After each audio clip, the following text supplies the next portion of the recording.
Start your day with a boost, the natural way. Welcome to Shroom Brew Cafe, where our Shroom Brew coffee energizes you naturally. Experience the perfect blend of rich coffee and powerful mushrooms that not only wake you up, but also enhances your focus and supports your digestive health. From our energizing Shroom Brew coffee to our specialized products for focus and digestion, Shroom Brew Cafe has what you need to feel your best. Visit us today at Dr. T23.site, that is DRT23.site, and discover the power of shrooms today. Let's start the show.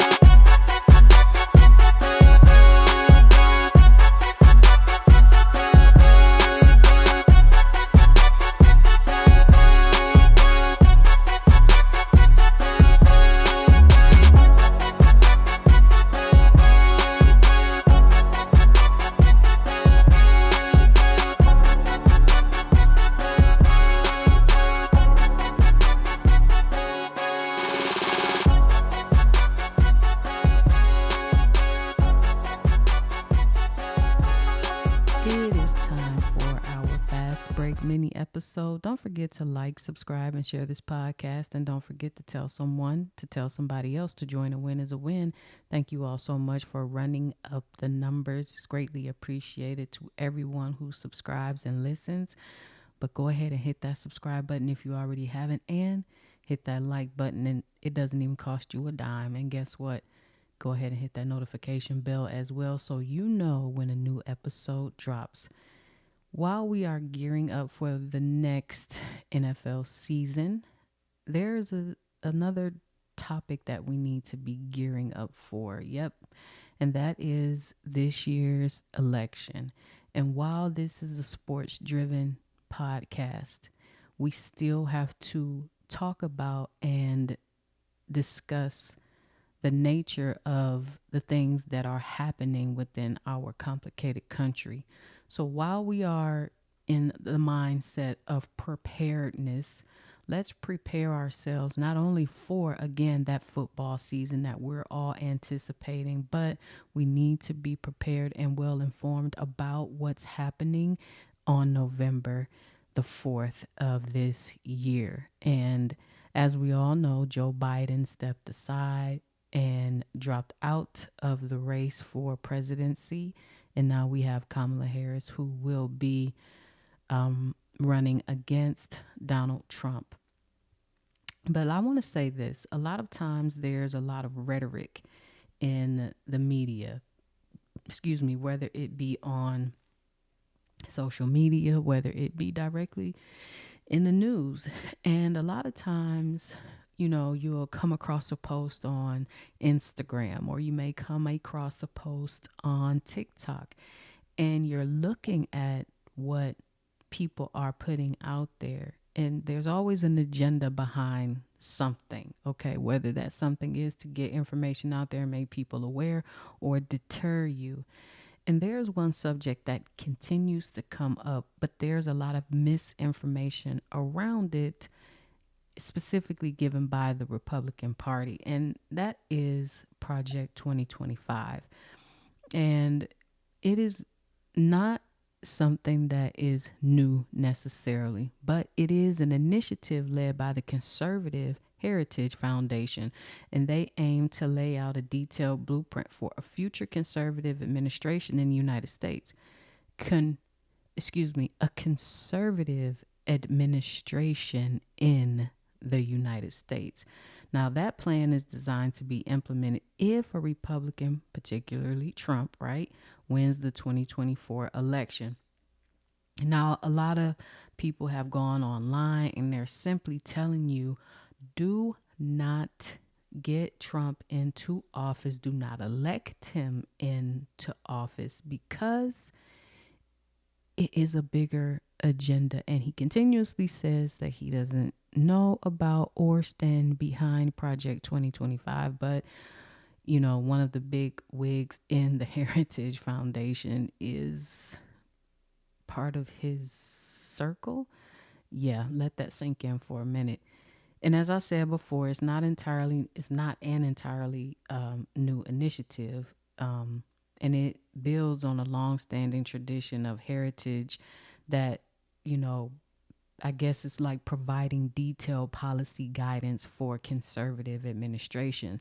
However, I wanted to say Project 2025 itself is a recent development, and I think it was formulated specifically in anticipation for this election, and it represents an updated comprehensive strategy for implementing basically a conservative agenda starting when January 2025. But let's dig into this a little bit more, right? This is why it can be dangerous. And this is what people are not saying. Now, Project 2025 is considered potentially dangerous. And here's a few reasons why. And it's primarily due to its goals and proposed methods for implementing a conservative agenda that could undermine democratic institutions and civilized liberties. Now, I wrote down a list of concerns, and these are the concerns that come up when you take the time to read the wording. And the wording is not written so that it is plain to the lay eye of what it's saying. You have to dig deeper, okay? So you have an authoritarian shift, okay? And that's the expansion of presidential powers. Now, the project proposes to centralize law enforcement power under the presidency, allowing the Department of Justice to intervene in local matters. Now, this could lead to a more militarized and authoritarian policing system, bypassing local authority and potentially increasing federal overreach. Let's look at something else here. Dismantling the administrative state. Now, one of the central goals is to dismantle the administrative state by removing protections for federal employees and replacing them with ideology-aligned individuals. Let's break that down. Ideology-aligned individuals. That means you need to think like we think and agree to what we are saying so that we can basically make these laws that will benefit us. We'll dig deeper into that in a minute. Now, this will reduce the independence of the federal agencies and make them more susceptible to political influence, eroding checks and balances essential for democratic governance. What does that sound like? Huh? Shoot in the chat. Let me know if you know what that sounds like. Social and civil rights concerns. Now, regressive social policies within this project promotes a Christian nationalist vision, advocating for traditional family values and opposing LGBTQ plus rights and reproductive rights, which we've already seen with the abolishment of Roe versus Wade in several states, including Arizona, with these ancient laws that do not work in the favor of women who may be in desperate need of some type of surgical intervention in a pregnancy for whatever reason. Now, this could result in policies that many view as regressive and harmful to personal freedoms and civil rights. What gives someone the right to tell someone else, a woman, what to do with her body? Now, there should be checks and balances. And you should do what's right for the life that you are carrying. If you are in harm, if you are in danger, if it was rape, if it was incest, if the baby could be harmed, if your life is in danger. But to flat out just say, no, we are not allowing this particular procedure to happen anymore, I have no words for that. Impact on minority communities. Now, this is what most people are talking about on social media, and whereas I get this part, there's still a bigger picture. Now, the proposed centralization of law enforcement and the focus on traditional values could disproportionately affect minority communities, exacerbating existing social and economic disparities. For example, Increased federal control over local policing could lead to more aggressive enforcement tactics in these communities that we've already seen. We've seen this already. This is why I'm saying that it is being laid out to be enforced in a dictatorship manner. But excuse me, have we seen this before? Why, of course. Well, where? Well, look, I was born in 79 and grew up in the 80s. What do you think we saw in the 80s? Crack, cocaine, heroin, drugs everywhere. It was intended for those things to happen in those communities, in my communities, in communities of the people who are listening to this podcast right now, to have more control over removing certain ethnicities out of certain areas. Think about it like this. Compton, California was a white neighborhood, and then it switched into a black neighborhood. Why? Well, we were not allowed to live there because of redlining. But then when we were able to, what did they do? Plop, dropped off drugs there. Cocaine, crack. And do you think that that stuff is here?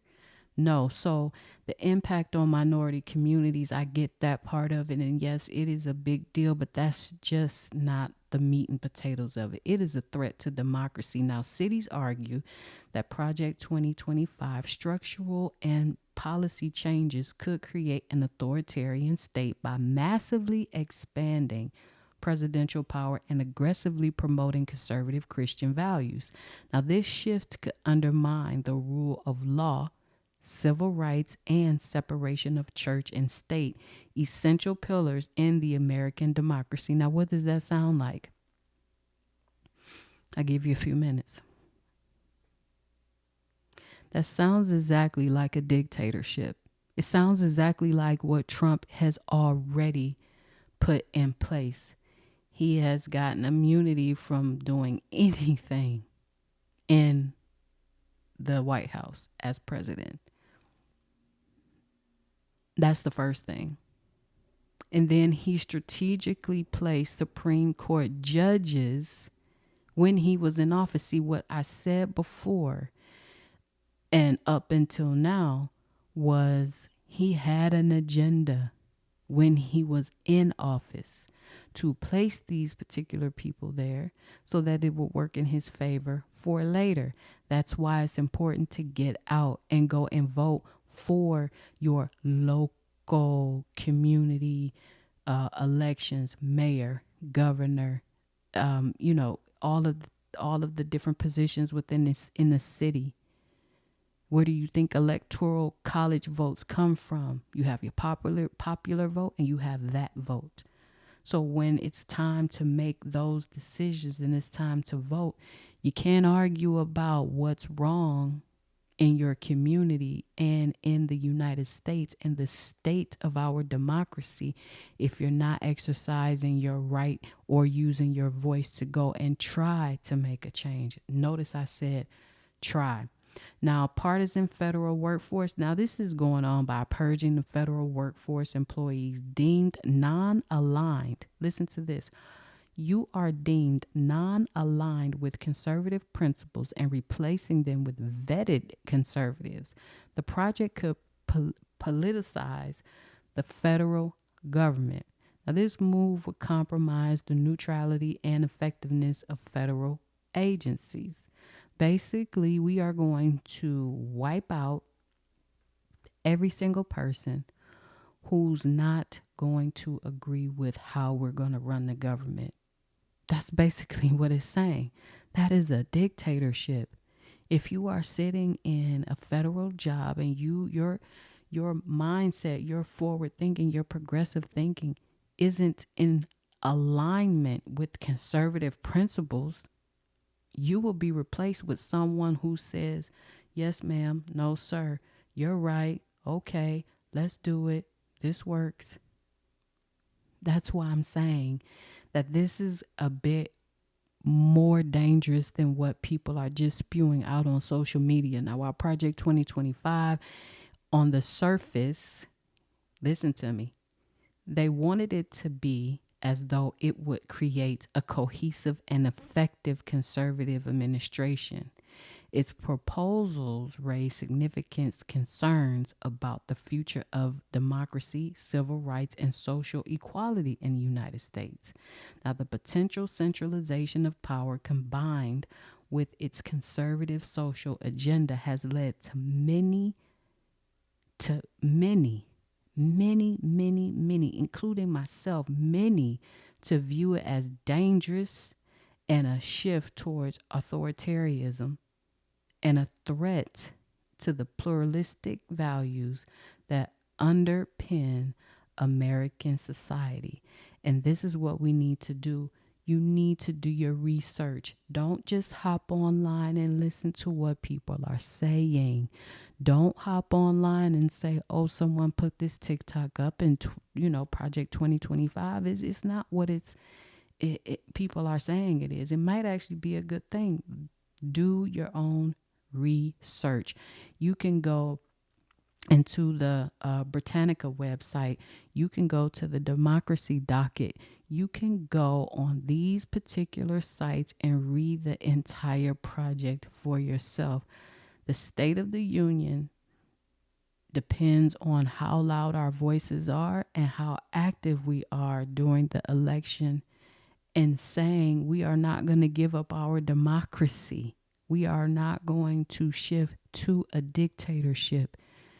Because what is that going to mean if we do?